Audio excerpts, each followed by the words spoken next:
Mahalo, amiyo bahalo achi, donavad. Today we're going to talk about student visas. My colleague from the embassy is also here, and she's going to discuss the mechanics of how you go online and sign up and pay all of your fees. But first, we're just going to talk about studying in the U.S. and what that experience will be like. And then I'll talk to you about what your interview for the visa will be like at the embassy. So first of all, how many people here are students? Hopefully everybody, right? Or you might be in the wrong seminar. Okay, good. How many people want to go to the U.S. for your bachelor's, for your undergrad degree? Okay, anybody here for a master's degree? All right, what about PhD? Okay, very good. We'll talk about all of those things today. So what do you think? Does the U.S. want foreign students? How many people say yes? Yeah, good. Everybody should be raising their hand. Of course, the U.S. wants qualified foreign students to come to the U.S. and study. So this is the number of students, foreign students in the U.S. right now. This is a huge amount of students. And you can see here that the majority of the students in the U.S. right now are coming from Asia and South Asia, which would include Bangladesh. Does anyone have a guess of a number of how many Bangladeshi students are in the U.S. right now? 8,800. Have you been to this presentation before? Somebody said the exact number, which is, where's the number?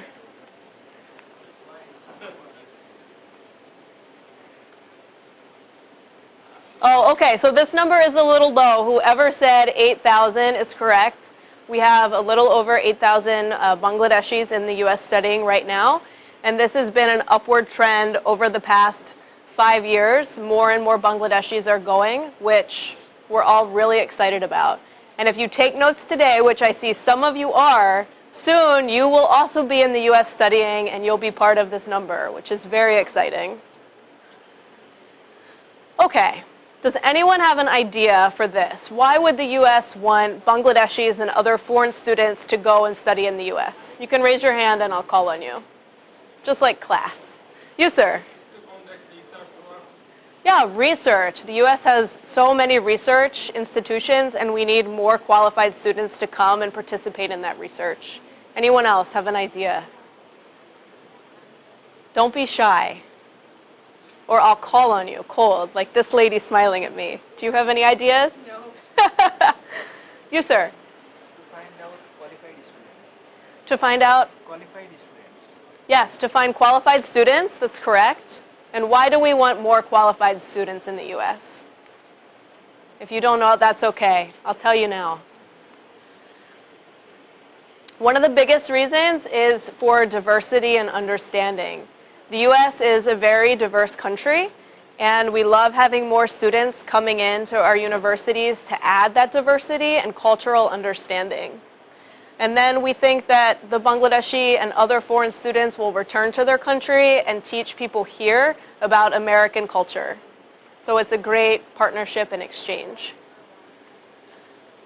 Another reason is many universities are a business. We want your money. Come study in the U.S.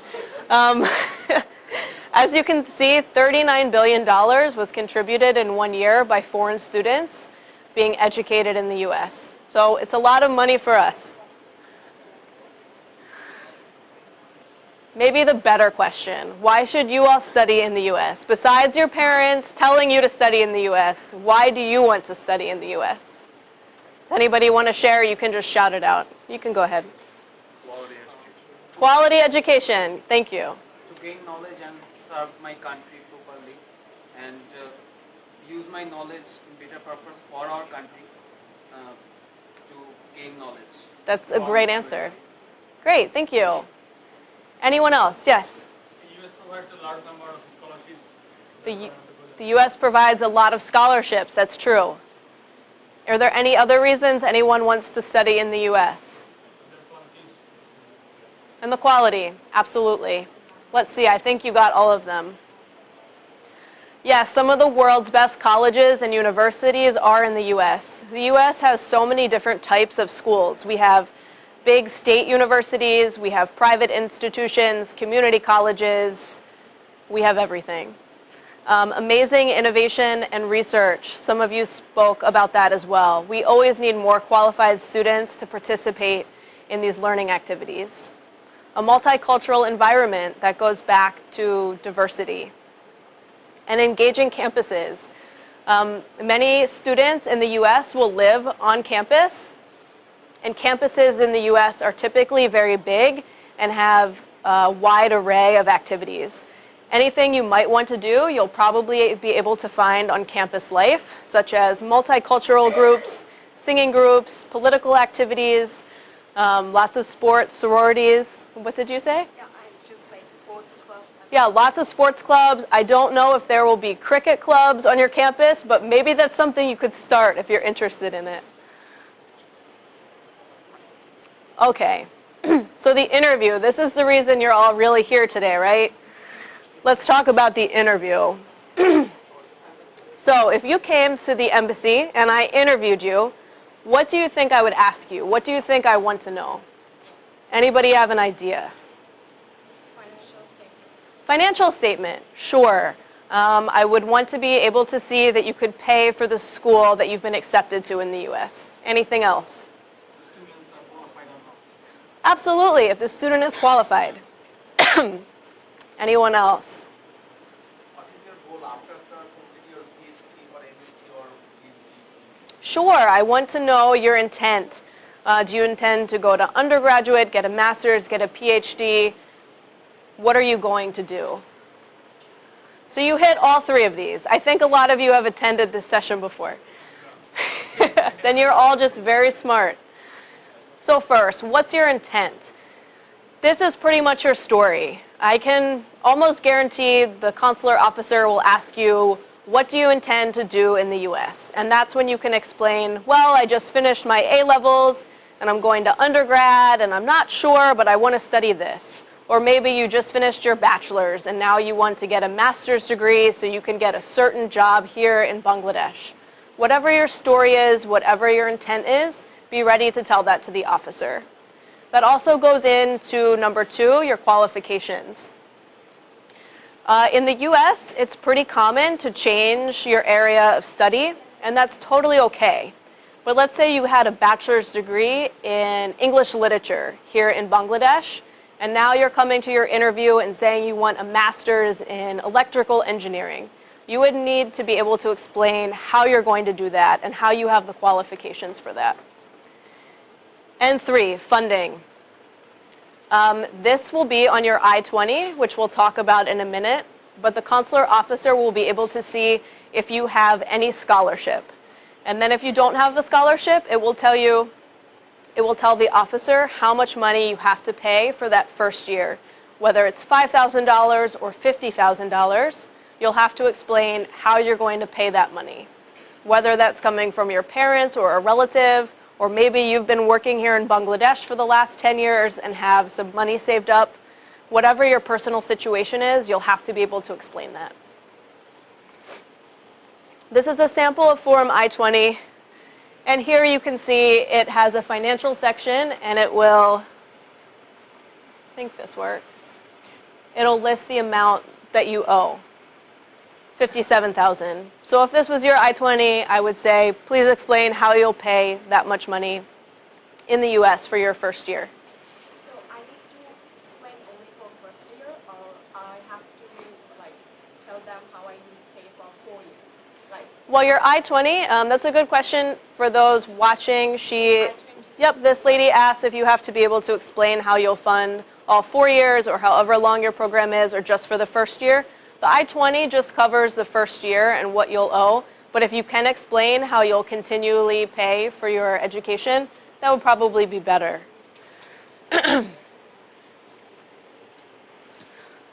So, and we will be taking questions at the end of the session today, both my colleague and I. So after your interview is over, you'll get one of these. If you could just hold your questions for the end, thanks. You'll get one of 3 possible decisions. Your case will be approved, and we'll say you can pick up your visa in 5 to 10 days. Your case could be refused, and we'll say, we're sorry, you don't qualify today, and you always have the opportunity to reapply at a later date. Or your case might require additional processing.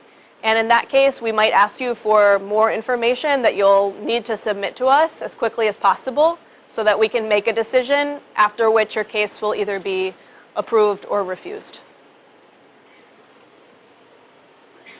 Okay, these are some tips for your interview. You probably will have a lot to say, a lot that you want to explain, but the consular officer knows what he or she is looking for, so please just try to answer the question that's being asked. Be specific and be truthful. That goes without saying. Just do your best to answer the questions honestly. Come prepared with supporting documents. This could be financial records to show how you're going to pay. You definitely have to bring your I-20 and your passport. If you received a bachelor's degree already, you could bring a certificate of graduation. Don't memorize your answers because it's going to sound weird. Just be natural and have a conversation with the officer. It's normal to be a little nervous, but if you memorize your answers, it might seem like you're being deceitful even though you aren't. So just try to relax on the day of the interview. And don't wait until the last minute. If you come in and say, my classes start on Monday, I need a visa, you're probably going to be late for your classes. Give yourself enough time to have your interview and to get the visa processed, especially in case there's some additional processing. It might take a little longer. Okay. Like I said before, there's over 8,000 Bangladeshis studying in the US right now, and there's no limit to that number. So you could all, if you're qualified, you could all be approved, and all your friends could be approved, and that number could go up and up, which is really great.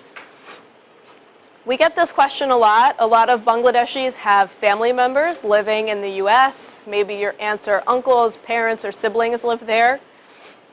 That will not affect your chances of getting a student visa. Under US immigration law, we have what's called dual intent. So if you can come and explain, yes, I want to go to the US and study, and then I intend to come back to Bangladesh, that will be okay, even though your family's living in the US and they may have already filed an immigrant petition for you. That will be okay. There's no need to pay a consultant.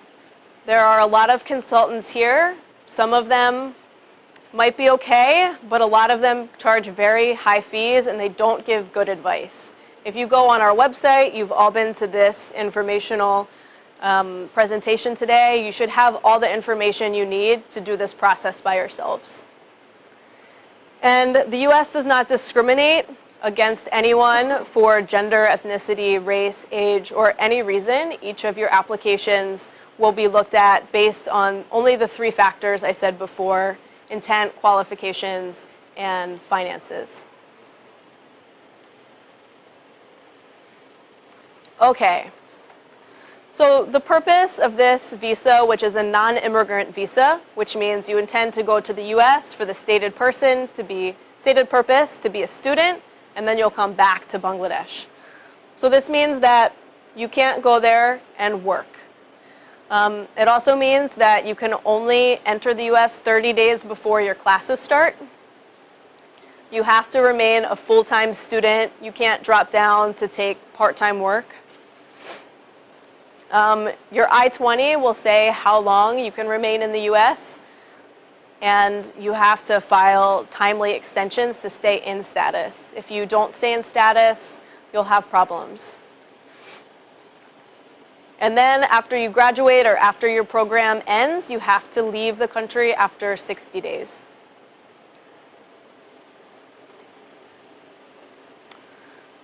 Okay. So if you do something you weren't supposed to do, if you worked when you weren't supposed to, or if you stayed after you graduated without authorization, that could really affect your ability to get another non-immigrant visa in the future. So be careful. And this is also where being honest comes in. I think it's always better if you have done something in the past that you weren't supposed to. It's better to be honest, explain it to the consular officer, and he or she will make the best decision for you that we can. Okay, so I'll take questions about my portion of the presentation after my colleague tells you all the nitty-gritty about how to apply and pay your fees. Thank you very much. So, Oh, can you hear thank you me? for this. I don't think it's working. My officer have explained about detail about how you're going to apply and all. I'm going to talk a little bit about how you can take appointments and some detail about the appointments. So first, for any non-immigration visa,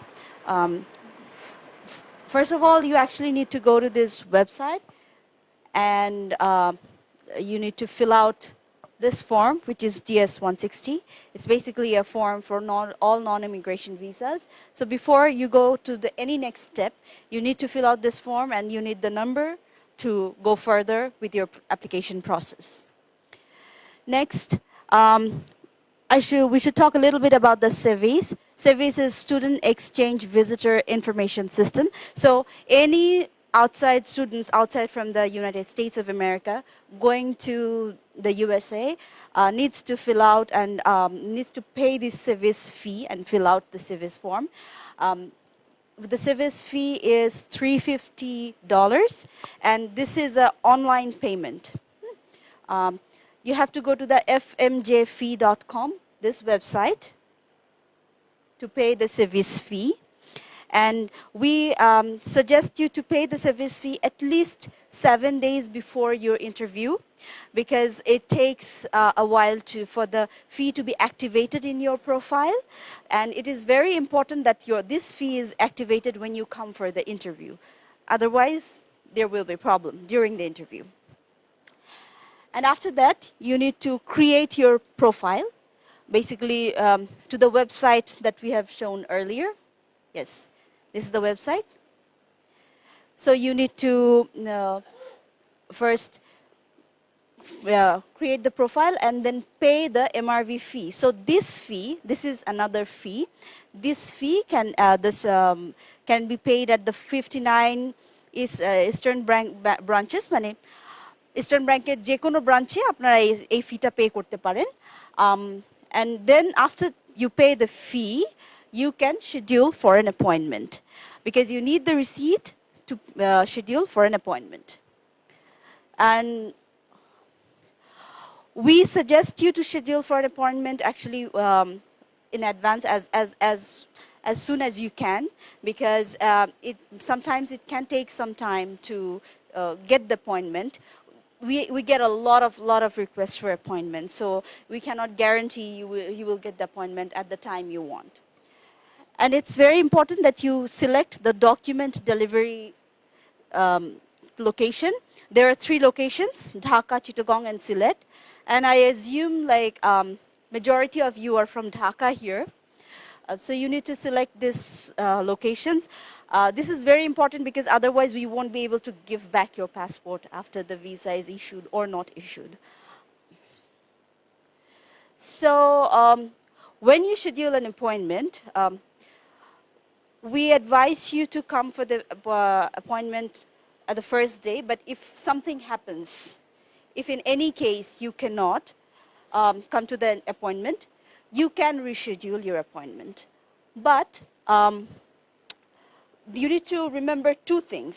One, the fee that you have paid is valid for 12 months, and you can schedule and reschedule total 3 times. So if it is more than 3 times, the fee receipt will get locked and you will not be able to schedule by your own. And usually the students, they usually come on the first appointment. If not, of course, you have a second option. So there are few information, I think will be useful for you. For like, if you have general visa inquiries, you can email to support-bangladesh@ustravel.docs.com. If you have any specific queries you can always reach out to Dhaka Visa Support at state.gov. And if you have any complaints, you can reach out to Dhaka Fraud at state.gov. But please remember, when you write to any of this email, please write your full name and your passport number, because that's the only way we can actually identify your profile. And if you have any other query regarding this, you can just ask any question from now on. You can also speak in Bangla. That's fine as well.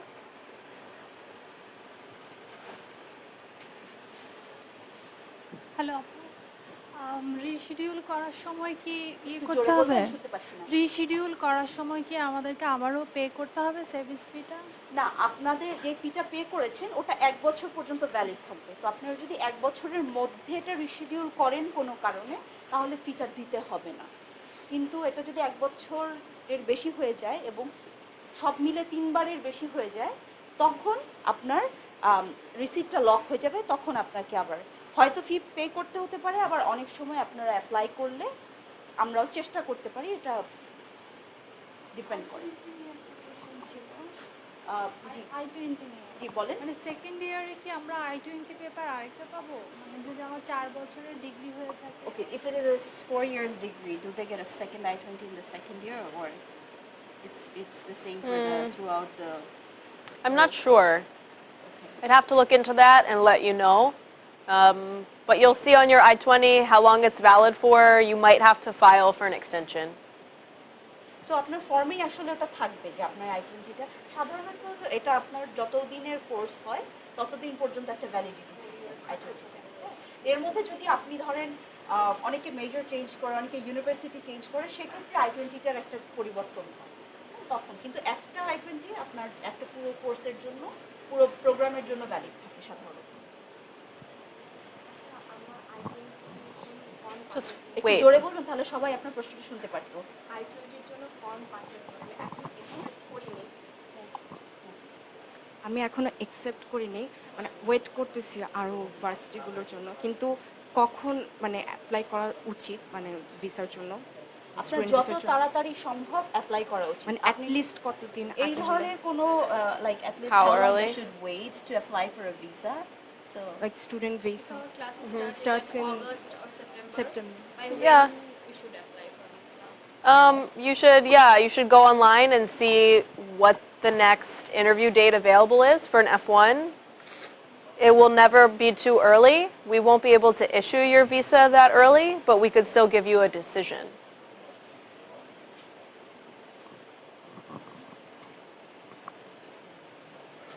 আর কোনো প্রশ্ন? Graduation wait. প্রোগ্রামের ক্ষেত্রে funding, একটু জোরে বলবেন। Graduation প্রোগ্রামে funding পাওয়ার ক্ষেত্রে deficit থাকলে সেক্ষেত্রে ভিসা রিজেক্ট হওয়ার পসিবিলিটি কেমন? If there is a deficit in the funding, Yep. do they get rejected for visa like just instantly? No, definitely not. A lot of qualified students do have a deficit on their funding that's shown on the I-120, but those students who are approved are able to show how they will pay that deficit, whether it's mom and dad or a brother or another relative, or if you're an older applicant and you've been working and you have your own funds saved up. Those are all ways that you could overcome the deficit and be approved. But you do have to be able to show that you can pay for the school that you've been accepted to. Thank you. If my travel history is zero, Wait, just please wait for the microphone. in this case, Oh, it's okay. Is this affect on my visa decision? Well, what effect? If my travel history is like zero, is this affect on my visa decision? It won't affect your decision. The 3 criteria are your intent, your qualifications, and your ability to pay. Sometimes they ask like, you didn't even ever fly to a plane, so how can you come to our country, and this type like questions. Yeah. I mean, the consular officer could ask you a wide variety of questions just to get a sense of who you are as an applicant, but no, you would never be solely disqualified because you haven't traveled outside of the country. Yeah. Sure. So if I have like saving up the money Yep. for 4-year education, education, Mhm. and like they just if I have to pay 50K per academic year, so like 4 year I have to pay 200K. Yep. And I got 50K scholarship, so I have to pay 150K for 4 years. Yep. So if I just like my parents already saved up that amount of money, but they also like say that I might need more money for my education, Mhm. for summertime housing and stuff like that. Yep. So is it necessary for me to show them that I also have my sibling in USA who can provide me in summertime, or it's Yeah. okay to not show that? Sure. So the question for those on the video, if your entire deficit is 150,000 for 4 years, but there's a possibility you'll be doing extra classes in the summer, should you show that that your sibling in the U.S. can pay for that? Absolutely. Whatever your story is, whoever's funding you, if you'll be studying in the summer, if you're going to live in New York City, which is very expensive, these are all factors you should consider and be able to have. You should bring evidence with you to support that you can fund your life in the U.S. while you go to school. Another question, it might sound weird, but I just want to ask it. So they talk in Bangla, like when previously when I stand for like tourist visa, so they talk in Bangla, but whoever in front of us, they just answered in English. But in my case, I just talked in Bangla, but now I'm going for student visa, right? Yep, for your Yeah, student so- visa interview, the question, all of the consular officers like myself, we can speak Bangla, not very So- well, but we so try. I But ma'am, you should all speak English at your Okay. interviews. Okay. So if he starts speaking Bangla, so should I just stay in Bangla or Nope, English? say, I can speak English, and then just do the interview in English. Oh. And if you can't speak English, that's fine, we'll speak to you in Bangla. Okay, go ahead. I have a question. Oh. So I was there and I completed my 92 credit. I have 30 credit for my bachelor's degree. Okay. So I came here to renew my visa, but it was rejected because my wife and kids, they rejected 8 times from the embassy. And just consular, I talked to my wife. He didn't talk to me. Then He just refused me. But I have a scholarship now, 100% scholarship right now. So what should I do? So I don't know what to do because I have a scholarship for my senior year. Okay. So last 3 years I paid like $56,000 Okay. with scholarship. Now I don't have to pay any money. So what should I Okay. do? So I can't give you any specific advice on your case, but this is good advice for everybody. Whenever your financials change, if at first you were paying for your education and then you get a scholarship, you need to reach back out to the school and get a new I-20, and that I-20 will now say that you're being fully funded and you have a scholarship. And then you can bring that new evidence to your interview, which you'll have to schedule online. Okay.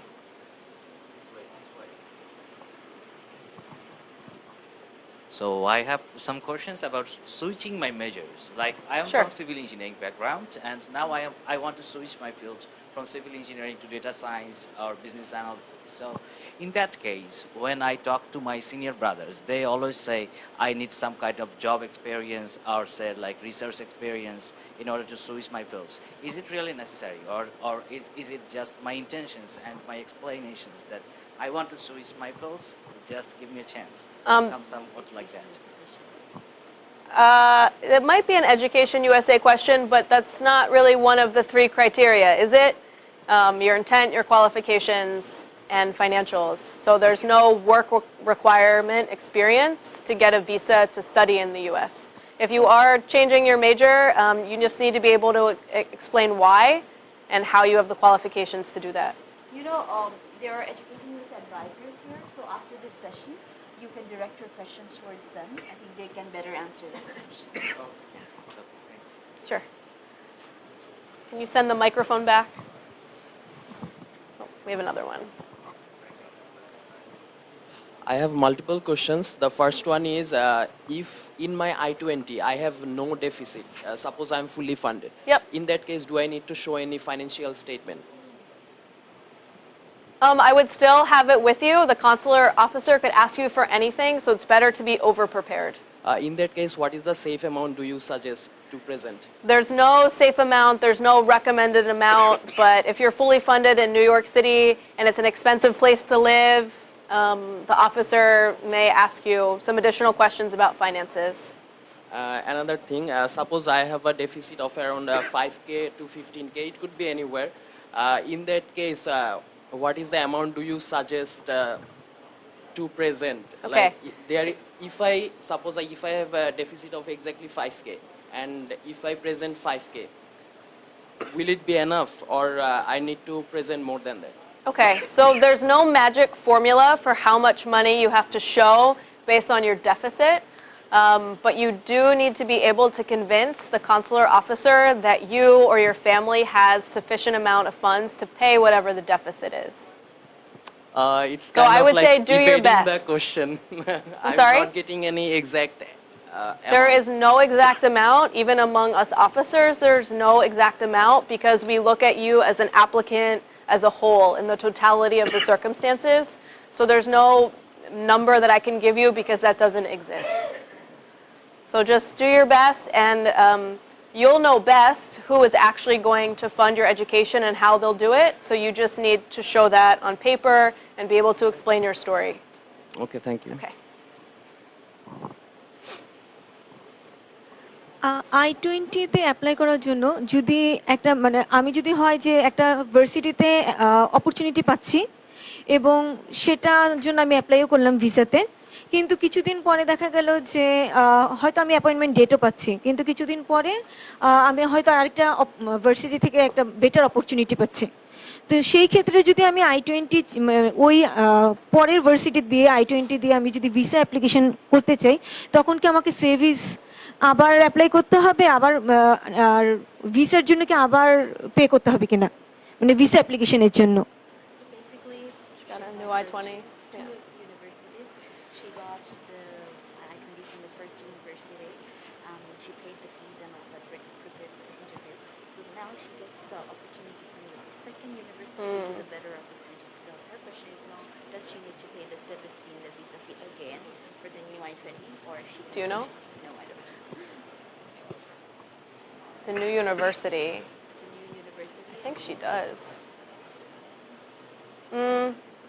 We will have to get back to you, but we think yes, you do. You would have to pay again since it's a new service and a new school. Where Okay, do we you, have contact info yeah, on yeah. here? So, sorry, we could not give you a specific answer for that, but you can write to this email address Yeah. with your, of course, with your passport number and your full name, since you have already applied. So mention your passport number and your full name and your query.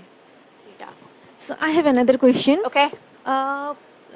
অনেক সময় দেখা যায় কিছু ভার্সিটিতে scholarship first ইয়ারে বা first সেমিস্টারে offer করে না, তারা সাজেস্ট করে যে আফটার অ্যাপ্লাইং আর মানে পার্ট অফ দ্য ইউনিভার্সিটি হওয়ার পরে যদি রেজাল্ট অনুযায়ী বা পরের সেমিস্টারে স্কলারশিপ করে, তখন সেক্ষেত্রে তো I-20-তে অ্যামাউন্ট অনেক বেশি থাকে, সাপোজ 30K or 40K। তো সেই ক্ষেত্রে কি মানে আমার ভিসা ইন্টারভিউতে কি এফেক্ট করবে? আপনি তো অলরেডি চলে গিয়েছেন, একটা সেমিস্টার করেও ফেলেছেন। সরি। না, আমি জানতে চাচ্ছি ওইটা অনেক সময় ভার্সিটি রেকমেন্ড করে যে একটা সেমিস্টার করার পর তারা অফার করবে, কিন্তু তার আগে মানে অ্যাপ্লাই করবার আগে তো আমার যে I-20-তে ওইখানে অ্যাকচুয়াল নাম্বারটা অনেক বেশি থাকে, আই মিন 30 or 40K। ওইটা কি আমাকে এফেক্ট করবে কিনা, কারণ ওই টাইমে তো আমি স্কলারশিপ নেই একদম initial So there is no guarantee that you will get the scholarship in the second there is no semester. guarantee. So you need to have prepare for the initial amount that is mentioned in the I-20. ওইটাই মানে scholarship ছাড়া কি effect করে ইন্টারভিউতে? Scholarship ছাড়া effect করে মানে একটা ভার্সিটিতে অ্যাপ্লাইয়ের ক্ষেত্রে স্কলারশিপ পেলাম না, সেক্ষেত্রে কি একটা স্টুডেন্টের যাওয়া বা না যাওয়া এটা কি এফেক্ট করে Do they কিনা? need to have a scholarship? Does it affect the visa decision? Oh. Or like a student without scholarship Got it. also gets No. সবার সম্ভাবনা কতটুকু আর না পেলে how like what is the chances of getting a I visa see. if you have a scholarship or don't have a Right. scholarship? So someone mentioned earlier the U.S. has a lot of great funding opportunities, which is true. A lot of universities do have scholarships for international students, but there's not enough for every student. And no, a lot of Bangladeshis go to the U.S. without any scholarship, so no, that won't affect your ability to get a visa as long as you can demonstrate that you can pay for the degree that you're applying for. Thank you. Okay. Yeah. Yep.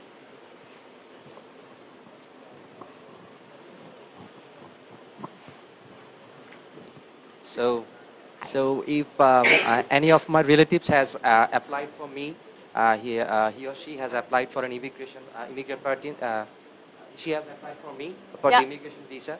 So if there's a slight change in my name or my present data, when I'm applying for the F1, is there just if there is a slight change, will that affect in the future application process when I'm facing the interview for my immigration process?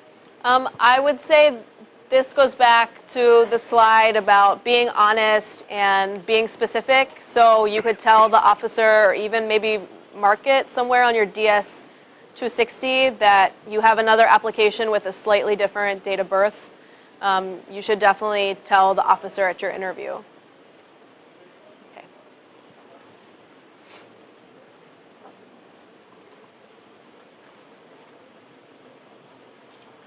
Okay. Actually, once I refused a visa from USA. It's for the Could recording you just, purpose. could you just talk louder, please? Once I was refused from a visa to USA, Okay. does it reflect for my future visa? So everyone has the ability to apply again for a visa. We do recommend that something changes after your first interview before you come to the second interview. So maybe you were refused, but now you have a new I-20 and your deficit is less, or maybe you've been working or got an undergraduate degree here and now you're applying to a different university or major. Those are all factors that could make you have a different decision on your second application. So no, it won't affect your chances, you being refused before, but it would be better when you come back if you could say, yes, I was refused and now things are different. Okay. If I sponsor myself, if I show my that amount of money which I earn here, does it suitable for me? Absolutely. You can all self-fund your education if you're able. Just be able to explain where you got that source of income and bring some kind of evidence to show maybe pay stubs or bank account or something like that to show the officer that you have been making money here in Bangladesh. I see in this interview, this officer, they took only 1 or 2 minutes. Okay, they took just a very little time. Okay, that's why they don't want it to see every paper or some paper. How they understand? Okay, then, or how I will show them that I am the suitable person. Well, this is why you should be prepared for your interview. The interviews are typically pretty short, and we don't have time to look through a lot of documents. But if we do need to see a document, it would be good if you knew where it was and you could quickly get it and hand it to the officer instead of handing over a big stack of documents, because we don't know what you have in there. And that's why also we want you to be very concise and answer the questions directly, because the officer knows what information he or she needs. Yeah, thanks. I'm planning to apply for masters in the USA. Now, if it's a common question, what's your plan after masters? Then if I answer that I want to go on to pursue PhD, does that affect my chances, or just I need to come back after masters? No, that won't affect your chances. You can always adjust and get a new I-20 in the US to pursue your education. As long as you're in the US in a lawful status as a student, that's fine. If you do know what you will do with your PhD, if you'll be research faculty back here in Dhaka, you can tell the officer that as well. Or if you're not really sure, you can explain that too. Whatever your story is, whatever your truth is, just be honest, and that won't affect the decision.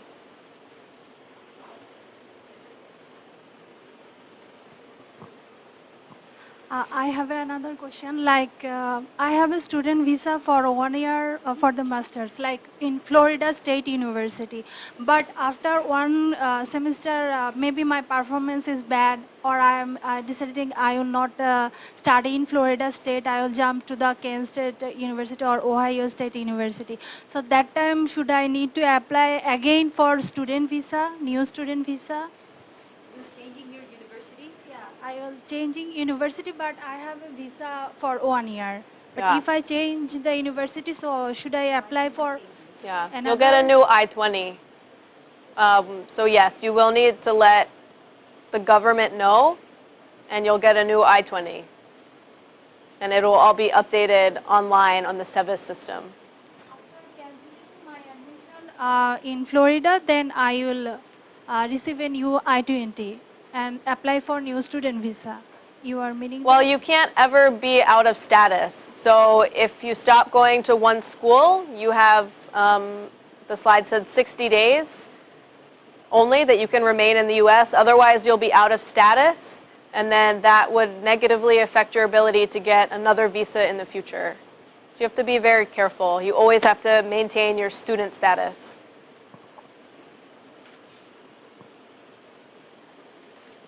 Anybody else? Yes. Should we get the?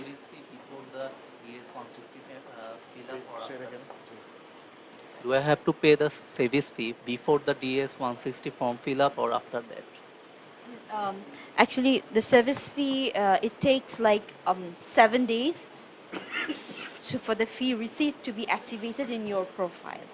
So we recommend you to pay it before your interview. Not before the interview. Not before the DS 160. No. Before your interview. At least 7 days before your interview or more. And you have a fee which is Eastern Bank fee. How much we have to pay in the Eastern Bank? The student fee is $120. $160. 160? That means I have to pay 350 and 160. Yes, 350 for the service. service, and that is an online payment. Yes. And $160 for the student visa. Okay. That is like you can either pay in BDT or in Taka at the Eastern Bank. Okay, it is for per person. Sorry, yes. It is for per person. Okay, thank you. Okay, there's one more. Anyone done with MBA over here and planning to do masters and confessing this thing to the embassy, like I'm done with MBA and however, based on my future goals, I'm planning to do masters. Will this affect the visa process? Confessing the truth, like being honest. Right. Yeah, as long as you're honest and you can explain, yeah, I already have my MBA and now I want another master's. If you're going to the US for another MBA, we're probably going to have more questions like, why do you need that? How does that, like, what is your intent? What are your plans? So no, you can have more than one master's degree. If somebody had a master's and then they were coming to the US, like a master's in engineering, and you want to go to the US for community college for English literature, that might be strange, and we might ask you why you're going backwards in your education. Like one of my friend got rejected, like saying, like you're done with MBA over here, you do have a good life, and you are having a good salary, And so he got rejected by saying like this, I think a master's right now won't be suitable for you right now. Yeah. But he confessed the truth, and he got rejected. Someone would apply saying like I'm done with honors and like not confessing that he's not done with MBA and going for the masters. How about that? For sure. I'm sure you all have a lot of friends who have applied, some of whom have been accepted, some have been rejected. I know this. The thing is, you don't know why they were refused, and if it was because of the reason you think, or if it was because of one of the other two criteria. You just don't know. So I always recommend just be honest, tell your intentions to the officer. And synchronizing the story. Yes. Say it quickly. Yeah, you can rehearse in front of the mirror, but don't have it memorized. You're all going to do great. I know it. Thank We you. have another one up here. Thank you. If I had any study gap, that will be effect to getting a visa. If I had any study gap between undergraduate and graduate level, like 2 or 3 years, No, does it affect to getting a visa? it should not affect your visa unless you were in jail during that time. Just tell what your story is. Maybe you were working in between. That won't affect your ability. I'll give my preparation. Yeah. Okay.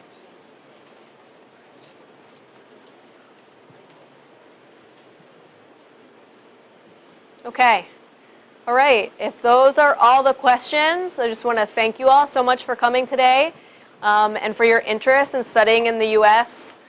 I hope to see some of you at the embassy for your visa interviews. I wish you all the best of luck. Don't be too nervous. One more question, and then we're done. Okay. Anyone applying to the US and traveling for the first time in the US, as well as like going abroad for the first time from Bangladesh, like it's totally fresh passport, it's empty. Yep. Will this affect his visa process?